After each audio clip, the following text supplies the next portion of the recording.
ಈಗ ನೀವು ನೋಡಿದ್ರೆ ತೆಂಗಿನ ಮರದ ಮೇಲೆ ಬಿಳಿ ಹುಳುಗಳಿರುತ್ತವೆ. ಇವುಗಳನ್ನ ಹಿಟ್ಟು ತಿಗಣೆ ಅಂತಾರೆ. ತೆಂಗಿನ ಗಿಡಗಳಿಗೆ ಹಿಟ್ಟು ತಿಗಣೆಗಳ ಕಾಟ ಜಾಸ್ತಿ ಇರುತ್ತೆ. ಹಾಗೇನೆ ಕೊಂಬು ಹುಳುಗಳ ಕಾಟ ಕೂಡ ಜಾಸ್ತಿ.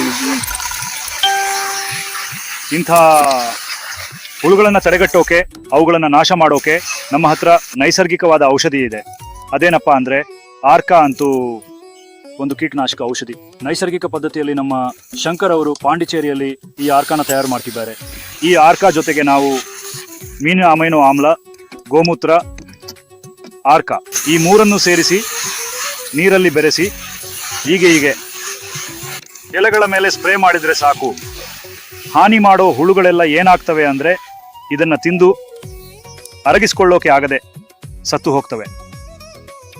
ಹಾಗೇನೆ ಈ ಆರ್ಕಾದಿಂದ ಈಗ ನೋಡಿ ಎಲೆಗಳು ಎಷ್ಟು ಹಸಿರಾಗಿ ಕಳಕಳಿಸ್ತಾ ಇವೆ ಅಂತ. ಇದನ್ನ ನಾನು 2ನೇ ಸಲ ಕೊಡ್ತಾ ಇದ್ದೀನಿ. ಮೊದಲನೇ ಸಲ ನಾನು 4 ಕಡೆ ಗುಂಡಿ ತೆಗೆದು ಒಂದು 5 ಲೀಟರ್ ನೀರಲ್ಲಿ 50 ಮಿಲಿಲೀಟರ್ ಆರ್ಕಾ ಬೆರೆಸಿ ಹಾಕಿದ್ದೆ. ಅದಕ್ಕೂ ಮುಂಚೆ ನೋಡಿದ್ರೆ ಎಲೆಗಳೆಲ್ಲ ಒಣಗಿ ಹೋಗಿ ಕಂದು ಬಣ್ಣಕ್ಕೆ ತಿರುಗಿ ತುಂಬಾ ಕೆಟ್ಟದಾಗಿ ಕಾಣ್ತಾ ಇತ್ತು. ಇದನ್ನ ಹಾಕಿದ ಮೇಲೆನೆ ಎಲೆಗಳು ಚೆನ್ನಾಗಿ ಬಂದಿರೋದು, ಬಣ್ಣ ಕೂಡ ತುಂಬಾ ಬದಲಾಗಿದೆ, ಹುಳುಗಳು ಕೂಡ ನಿಯಂತ್ರಣಕ್ಕೆ ಬಂದಿವೆ. ಈಗ 2ನೇ ಸಲ ಸ್ಪ್ರೇ ಮಾಡ್ತಾ ಇದ್ದೀನಿ. ತುಂಬಾ ಚೆನ್ನಾಗಿದೆ. ಥ್ಯಾಂಕ್